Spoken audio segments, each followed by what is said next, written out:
ओम नमः शिवाय, जय महाकाल। आप सबको पता है कि कल है वैशाख महीने की प्रदोष। बहुत ही विशेष दिन होता है। विशेष क्यों है? एक तो ये प्रदोष वैशाख महीने की है, ऊपर से सोमवार के दिन पड़ रही है, तो 90 साल के बाद ये बहुत ही प्यारा सा संयोग बना है। और इस पूरी वीडियो में हम लोग 4 सबसे प्यारे उपाय की बात करेंगे जो कि वैशाख महीने में करते हैं। पूज्य गुरु जी की कथा से सुन के बहुत अच्छे से बताऊँगा। बस आपसे एक छोटी सी रिक्वेस्ट है, वीडियो को बहुत ध्यान से पूरा देखिएगा, क्योंकि एक गलती पूरे उपाय को ख़राब कर देगी। ठीक है, तो सिर्फ आप सुनते जाएं, समझने की कोशिश करिएगा।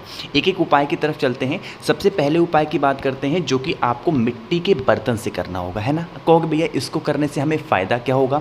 2 फायदे हैं। पहला तो जो को भी आपकी मनोकामना हो, जो भी आपके विश हो कि महादेव वो पूरी करेंगे। दूसरा फ़ायदा है बीमारी, है ना। आज के टाइम पे सभी घरों में बीमारी है, तो बीमारी भी ख़त्म होगी। क्या करना? इस तरीके से मिट्टी का कलश लेना, है ना। मार्केट में बहुत मिलते हैं, या फिर आपके घर में पहले से रखा हुआ हो तो इस तरीके से मिट्टी का ले लेना। ठीक है, कलश। इसमें क्या करेंगे, आप पानी भर करके रख देंगे। कहो भैया रखेंगे कहाँ पे? 2 ऑप्शन है। पहला ऑप्शन तो ये है कि जहाँ पर आप पूजा पाठ अपनी करते हैं, जहाँ पे पूजा का कमरा है, उस कमरे में रख दें।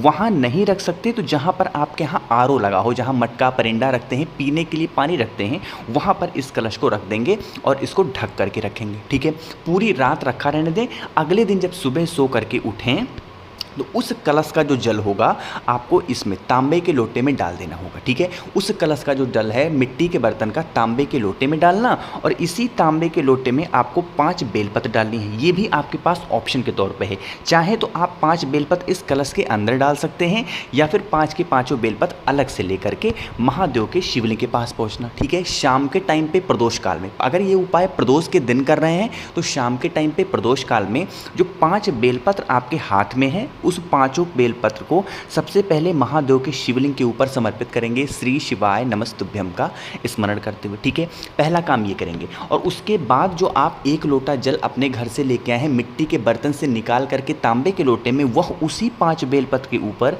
श्री शिवाय नमस्तुभ्यम का स्मरण करते हुए समर्पित करेंगे। समझते जाएं, अपनी मनोकामना, अपने विशेष, अपने कष्ट महादेव से कहते जाएं, और जल की धार बिल्कुल धीरे धीरे उसी 5 बेलपत्र के ऊपर समर्पित करिएगा। जो भी व्यक्ति वैशाख के महीने में किसी भी दिन इस उपाय को कर लेता है, महादेव उससे बहुत ज़्यादा खुश होते हैं। अगर डेली आप इस उपाय को कर सकते हैं पूरे वैशाख के महीने में तो बहुत अच्छी बात है। नहीं कर पाते हैं तो हफ्ते में, वैशाख के महीने में हफ्ते में 1 दिन तो इस उपाय को ज़रूर करिएगा। ठीक है, बात आई समझ में? तो पहले उपाय की बात हमने यहाँ पर कर ली है। आगे बढ़ते हैं हम लोग अपने दूसरे उपाय की तरफ, जो कि आपको बेल की छाल से करने होंगे, या फिर आप कह सकते हैं बेल के फल से करना है। ठीक है, बहुत ध्यान से इस काम को सुनिएगा। सारी चीज़ें आपको वैशाख के महीने में ही करनी है ना। इस उपाय को भी करने के बहुत फ़ायदे हैं। पहला ही फ़ायदा, जैसा मैंने पहले बताया, आपकी कोई विश, मनोकामना, उसके लिए कर सकते हैं। दूसरा, आपके घर में कोई बीमारी है उसके लिए भी कर सकते हैं। ठीक है, देखो स्क्रीन पर आपको बेल का फल दिख रहा है। इस पूरा सीज़न चल रहा है, बेल के फल का आराम से मिल जाएगा आपको 10-15 रुपये में। ठीक है, एक बेल का फल खरीद के ले आना। लाने के बाद क्या करोगे, इसका ये जो पीला वाला पोर्शन आपको दिख रहा है, ये जो गूदा दिख रहा है ना, इस गूदे को निकाल करके रख लेना, या फिर आप अपने घर में खा लेना। ठीक, सभी पूरा परिवार खा सकते हैं, कोई दिक्कत नहीं है। ठीक है, खा लेना। आप देखोगे कि इसका जो छिलका होगा पूरा खाली हो जाएगा। जब खाली हो जाएगा तो एक कटोरी जैसा बन जाएगा। अरे बन जाएगा, क्या करेंगे, इस तरीके से एक कटोरी बना लेंगे। ठीक है, बन गई। साथ ही साथ एक लेंगे इस तरीके से तांबे का लोटा। एक कटोरी तो आपके पास बेल के छिलके वाली है ही, साथ ही साथ एक तांबे का लोटा भी लेना। ठीक है, ये जो बेल का मतलब फल का छिलका है, इसमें आपको जल भरना होगा, और इस तांबे के लोटे में जल भरना। ठीक है, इन दोनों को लेकर के पहुंच जाना महादेव के शिवलिंग के पास। अगर वैशाख के महीने में प्रदोष के दिन इस उपाय को कर रहे हैं तो शाम के टाइम पे प्रदोष के दिन करना। ठीक है, शाम के टाइम पे प्रदोष काल में करना। नहीं कर रहे हो प्रदोष के दिन, पूरे वैशाख के महीने में कभी भी करना। और दोनों हाथों से, एक हाथ में जो बेल की छाल ली है, अपने बेल का छिलका लिया है जिसमें जल भरा है, वो पकड़ना, और दूसरे हाथ में आप तांबे का लोटा पकड़ना, और उससे धीरे धीरे करके श्री शिवाय नमस्तुभ्यम का स्मरण करते हुए महादेव के शिवलिंग के ऊपर जल को बिल्कुल धीरे धीरे गिराना। जब जल की धार गिरा रहे हो, अपनी बात, अपनी मनोकामना महादेव को दे। आँख नहीं बंद करना, बहुत लोग आँख ही बंद कर लेते हैं। अरे आँख बंद करोगे अपनी बात कैसे पाओगे? तो महादेव को देखते देखते आपको अपनी बात बहुत ही प्रेम से, बहुत ही प्यार से कहती जानी है, और उस जल की धार गिराती जानी है दोनों हाथों से। महादेव आप सभी की जो भी विशेष होंगी, जो भी इच्छा होंगी, पूरी ज़रूर करेंगे। ठीक है, 2 उपाय की बात आप सभी को समझ में आ गई। आगे बढ़ें। चलो तीसरे उपाय की हम लोग बात करते हैं यहाँ पर, जो कि आपको अपने बच्चों के लिए करना होगा ना। बहुत ज़्यादा लोग परेशान रहते हैं, भैया हमारे बच्चे मेरी बात नहीं सुनते, हम क्या करें क्या ना करें। देखो उसके लिए आपको क्या करना होगा बताऊंगा, लेकिन अब आप वीडियो को कर दीजिए लाइक। आवाज़ जो भी लोग मेरी पहली बार सुन रहे हैं, अचानक से चैनल पर आएँ तो चैनल को सब्सक्राइब करिएगा, ठीक है। देखो समझेंगे, सबसे पहले स्क्रीन पर आपको दिख रहा होगा शहद, दिख रहा है ना शहद। आप इसी तरीके से शहद लेना, ज़्यादा नहीं, 1 से 2 चम्मच शहद लेना, ठीक है। अगर आप इस उपाय को अपने बच्चे से करा रहे हैं तो सबसे अच्छी बात होगी। अगर आपका बच्चा आपके पास नहीं रहता या फिर वो नहीं सुनेगा इस उपाय को करने के लिए, तो कोई भी माँ या फिर पिता इस उपाय को कर सकते हैं अपने बच्चे के लिए, ठीक है। बात आ रही समझ में। शहद लेना, और आपको कुछ भी लेने की ज़रूरत नहीं है, समझिएगा। शहद को लेके अपने बच्चे के साथ में जाना, किसी भी तरीके से बहला के फुसला के लेके जाओ, और अच्छे तरीके से महादेव के शिवलिंग के ऊपर आप उस शहद का अपने बच्चे से लेपन कराएं, ठीक है। बहुत अच्छे तरीके से लेपन कराना, ठीक है।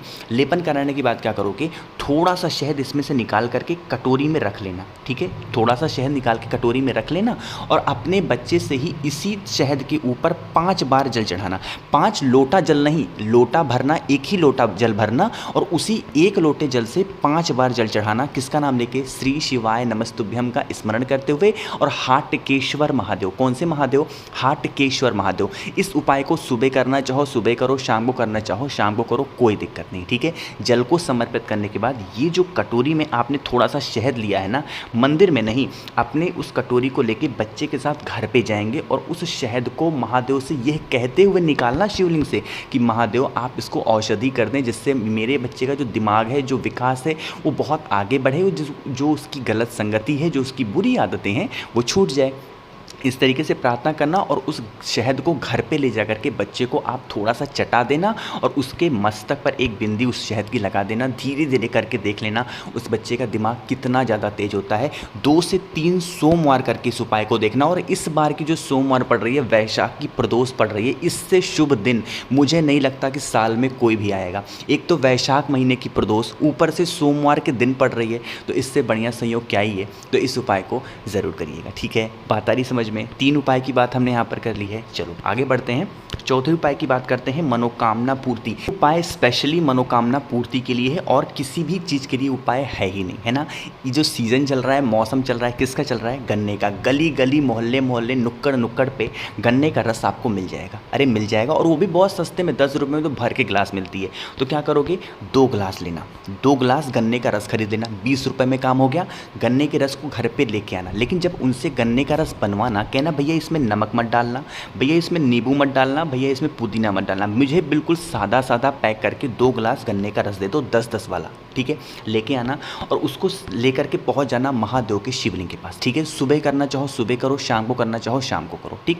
पहुंच गए, दोनों हाथों से 2 गिलास लिया है ना आपने, तो दोनों हाथों से आपको महादेव के शिवलिंग के ऊपर उस गन्ने के रस को चढ़ाना है।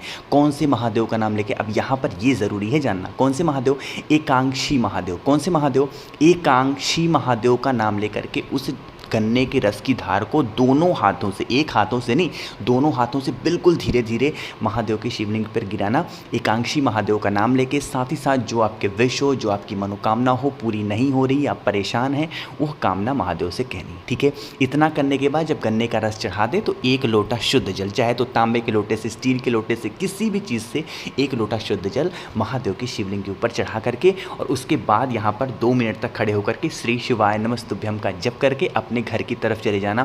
सारी इच्छाएं महादेव पूरी ज़रूर करेंगे। फिर से आपको बता रहा हूँ, कल जो दिन है ना, इससे अच्छा संयोग आपको फिर कभी मिलेगा ही नहीं साल में। प्रदोष का दिन, वो भी सोमवार का दिन पड़ रहा है, तो क्या अच्छा दिन है ये, है ना। तो करिएगा इस उपाय को। मैंने कोशिश की अच्छा समझाने की। वीडियो पसंद आई हो तो लाइक कर दें, कुछ पूछना हो, नहीं समझ में आया ना तो नीचे कमेंट में पूछें। फ़ोन पे बातें करनी हो तो इंस्टाग्राम पे फॉलो कर लो, द नेचुरल प्लैनेट 108 आवाज़। जो भी लोग पहली बार सुन रहे हैं, चैनल को सब्सक्राइब करिएगा। ओम नमः शिवाय, जय महाकाल।